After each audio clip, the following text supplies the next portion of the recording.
Alyosha helped Father Zossima to his bedroom and seated him on his bed. It was a little room furnished with the bare necessities. There was a narrow iron bedstead with a strip of felt for a mattress. In the corner, under the icons, was a reading desk with a cross and the Gospel lying on it. The elder sank exhausted on the bed. His eyes glittered, and he breathed hard. He looked intently at Alyosha, as though considering something. "Go, my dear boy, go. Porphyry is enough for me. Make haste, you are needed there. Go and wait at the Father Superior's table." "Let me stay here," Alyosha entreated. "You are more needed there. There is no peace there.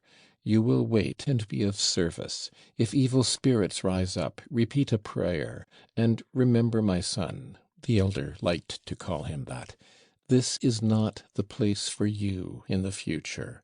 When it is God's will to call me, leave the monastery. Go away for good." Alyosha started. "What is it? This is not your place for the time. I bless you for great service in the world. Yours will be a long pilgrimage, and you will have to take a wife, too. You will have to bear all before you come back. There will be much to do. But I don't doubt of you, and so I send you forth. Christ is with you. Do not abandon him, and he will not abandon you. You will see great sorrow, and in that sorrow you will be happy. This is my last message to you. In sorrow seek happiness. Work, work unceasingly. Remember my words, for although I shall talk with you again, not only my days but my hours are numbered." Alyosha's face again betrayed strong emotion. The corners of his mouth quivered. "What is it again?" Father Zossima asked, smiling gently. "The worldly may follow the dead with tears, but here we rejoice over the Father who is departing. We rejoice and pray for him. Leave me, I must pray. Go and make haste. Be near your brothers, and not near one only, but near both." Father Zossima raised his hand to bless him. Alyosha could make no protest, though he had a great longing to remain. He longed, moreover, to ask the significance of his bowing to Dmitri. The question was on the tip of his tongue, but he dared not ask it. He knew that the elder would have explained it unasked if he had thought fit, but evidently it was not his will. That action had made a terrible impression on Alyosha.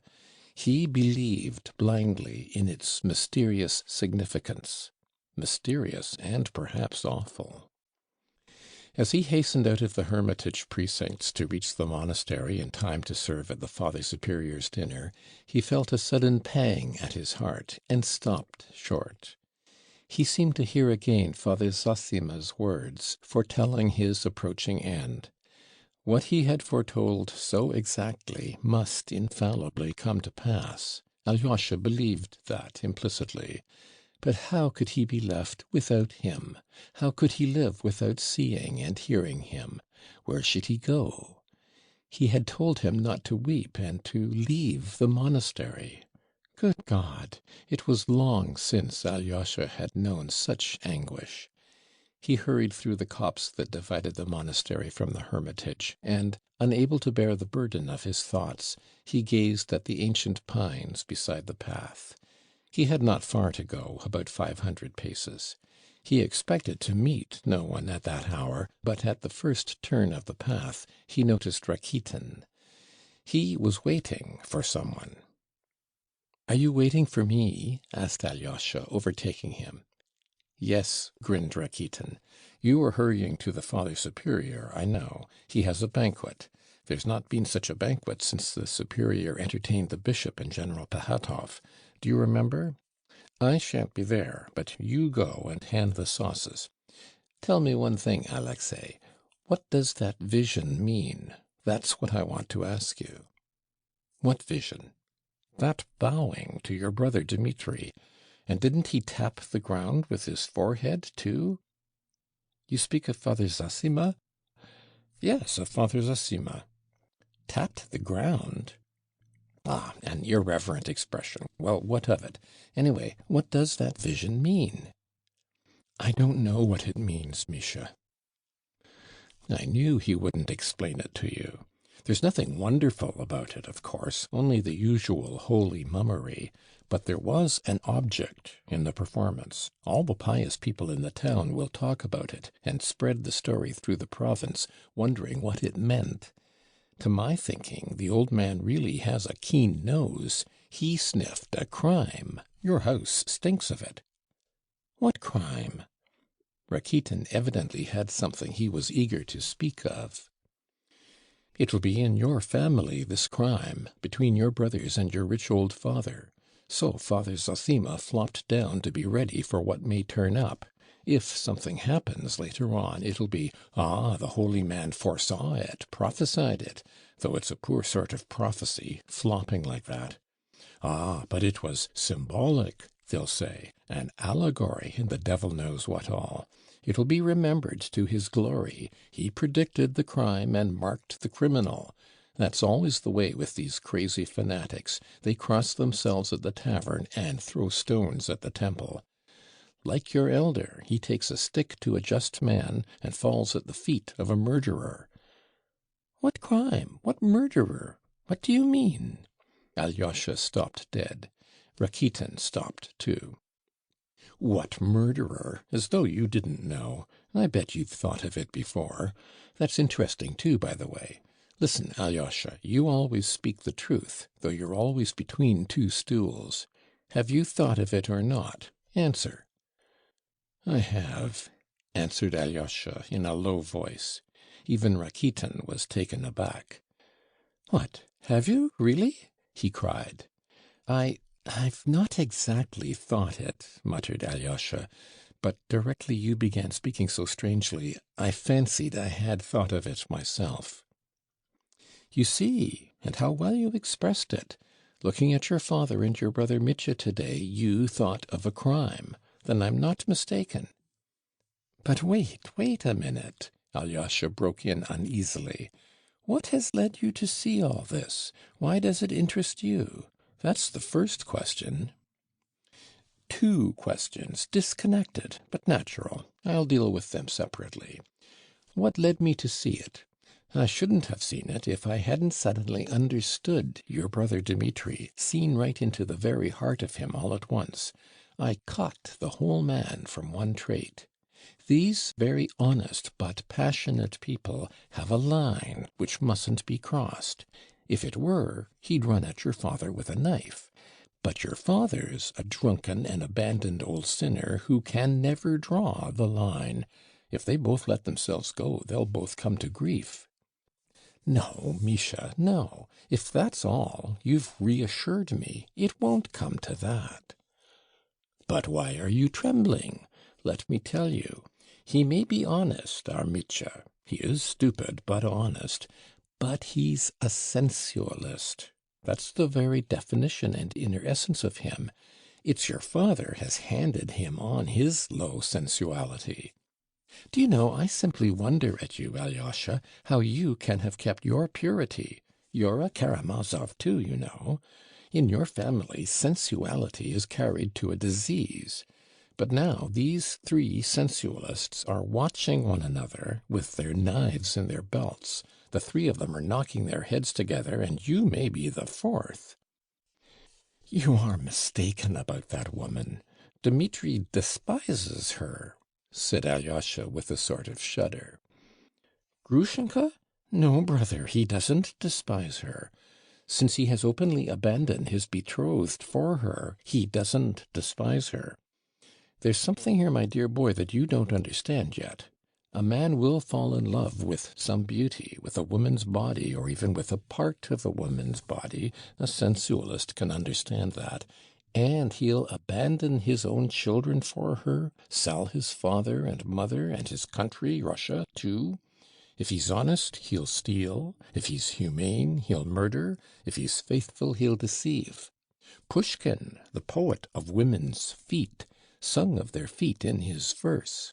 Others don't sing their praises, but they can't look at their feet without a thrill, and it's not only their feet. Contempt's no help here, brother, even if he did despise Grushenka. He does, but he can't tear himself away. I understand that, Alyosha jerked out suddenly. Really? Well, I dare say you do understand, since you blurted out at the first word, said Rakitin malignantly. That escaped you unawares, and the confession's the more precious.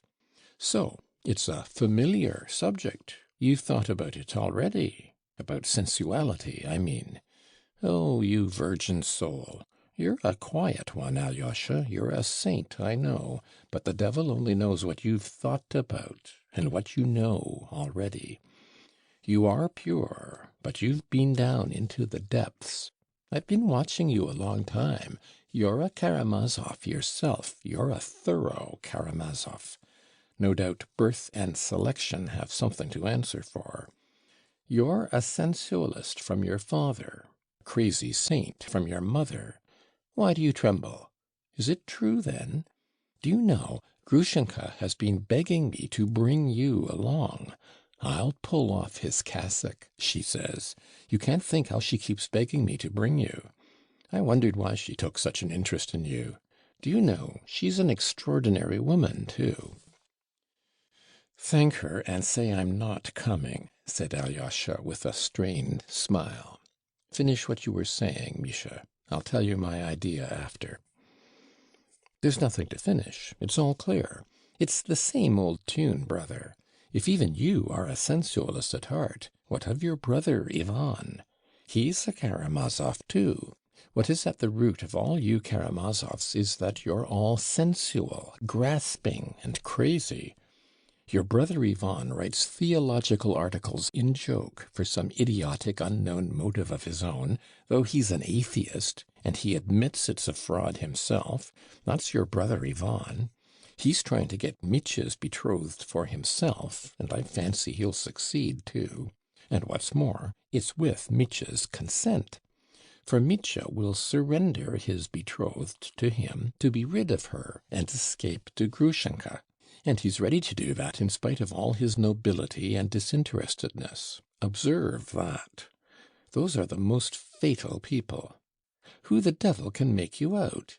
He recognizes his vileness and goes on with it.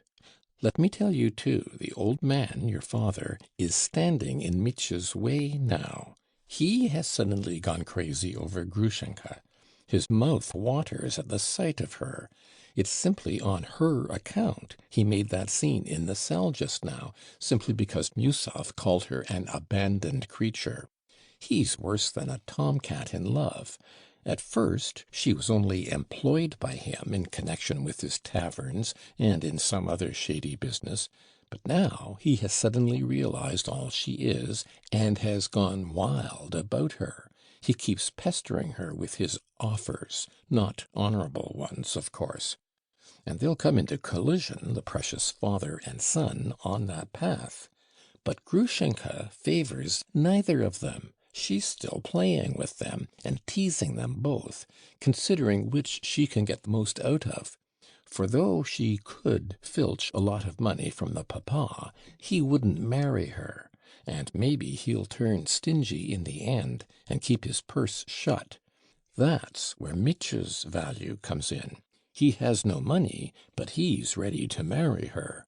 Yes, ready to marry her, to abandon his betrothed, a rare beauty, Katerina Ivanovna, who's rich and the daughter of a colonel, and to marry Grushenka, who has been the mistress of a dissolute old merchant, Samsonov, a coarse, uneducated provincial mayor.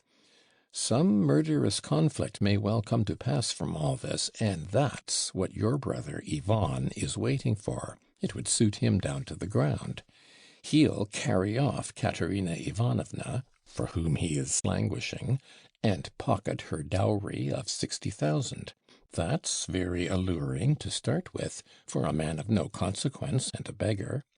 And take note, he won't be wronging Mitya, but doing him the greatest service. for I know as a fact that Mitya only last week, when he was with some gypsy girls drunk in a tavern, cried out aloud that he was unworthy of his betrothed Katya, but that his brother Ivan, he was the man who deserved her.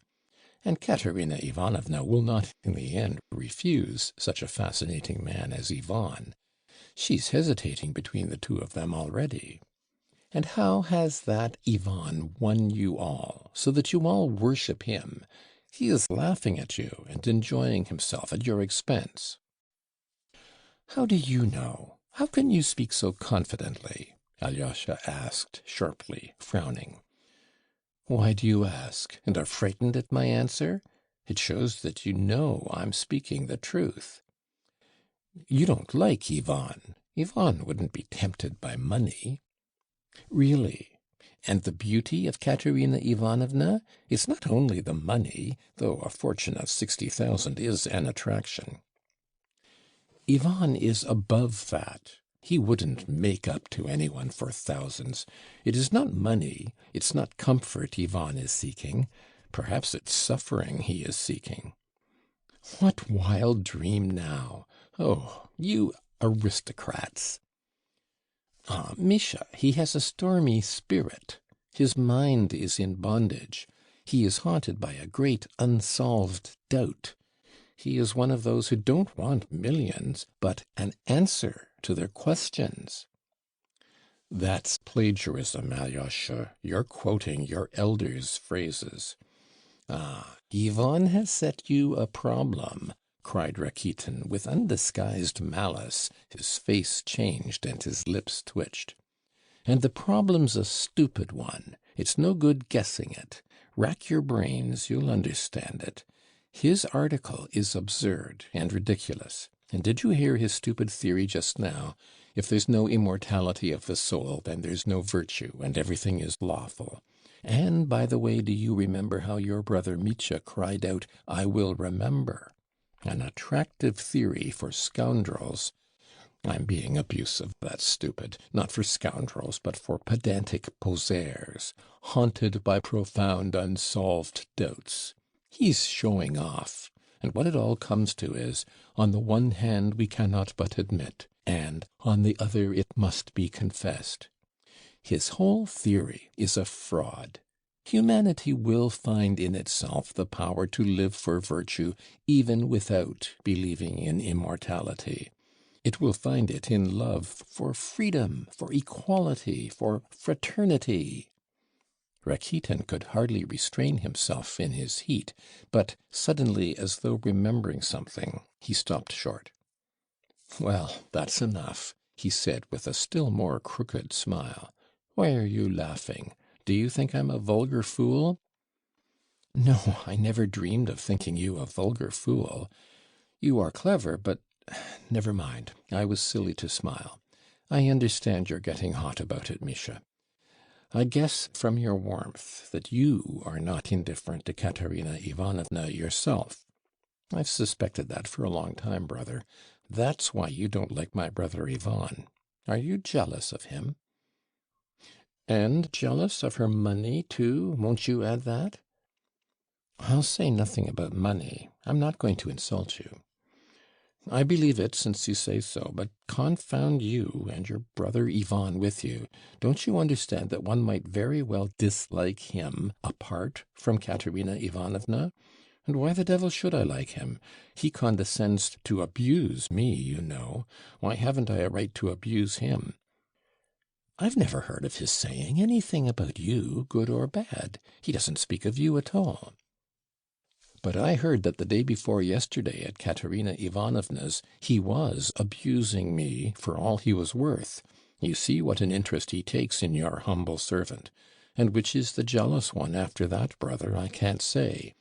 He was so good as to express the opinion that if I don't go in for the career of an archimandrite in the immediate future, and don't become a monk, I shall be sure to go to Petersburg and get on to some solid magazine as a reviewer, that I shall write for the next 10 years, and in the end become the owner of the magazine, and bring it out on the liberal and atheistic side, with a socialistic tinge, with a tiny gloss of socialism, but keeping a sharp lookout all the time, that is, keeping in with both sides and hoodwinking the fools.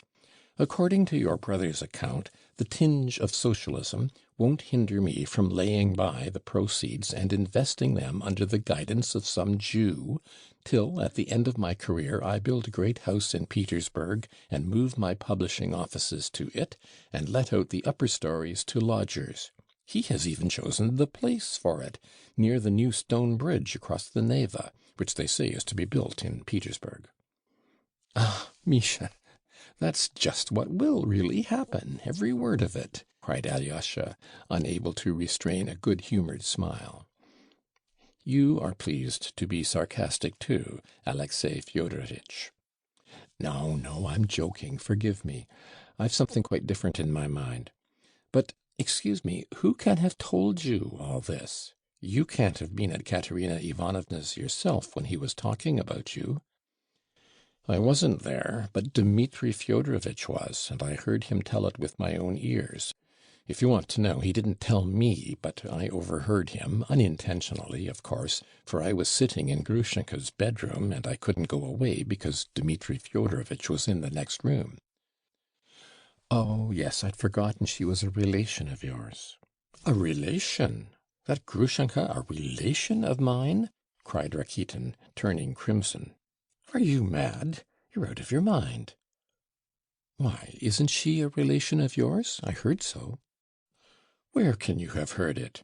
You Karamazovs brag of being an ancient noble family, though your father used to run about playing the buffoon at other men's tables, and was only admitted to the kitchen as a favour. I may be only a priest's son, and dirt in the eyes of noblemen like you, but don't insult me so lightly and wantonly. I have a sense of honour too, Alexey Fyodorovitch. I couldn't be a relation of Grushenka, a common harlot. I beg you to understand that. Rakitin was intensely irritated. Forgive me, for goodness sake, I had no idea. Besides, how can you call her a harlot? Is she that sort of woman? Alyosha flushed suddenly. I tell you again, I heard that she was a relation of yours. You often go to see her, and you told me yourself you're not her lover. I never dreamed that you, of all people, had such contempt for her. Does she really deserve it? I may have reasons of my own for visiting her. That's not your business. But as for relationship, your brother, or even your father, is more likely to make her yours than mine. Well, here we are. You'd better go to the kitchen. Hello, what's wrong? What is it? Are we late? They can't have finished dinner so soon. Have the Karamazovs been making trouble again? No doubt they have. Here's your father and your brother Ivan after him. They've broken out from the Father Superior's. And look, Father Isidor's shouting out something after them from the steps. And your father's shouting and waving his arms. I expect he's swearing. Bah! And there goes Musov driving away in his carriage. You see, he's going. And there's old Maximov running. There must have been a row. There can't have been any dinner. Surely they've not been beating the Father Superior. Or have they perhaps been beaten? It would serve them right. There was reason for Rakitin's exclamations. There had been a scandalous and unprecedented scene. It had all come from the impulse of a moment.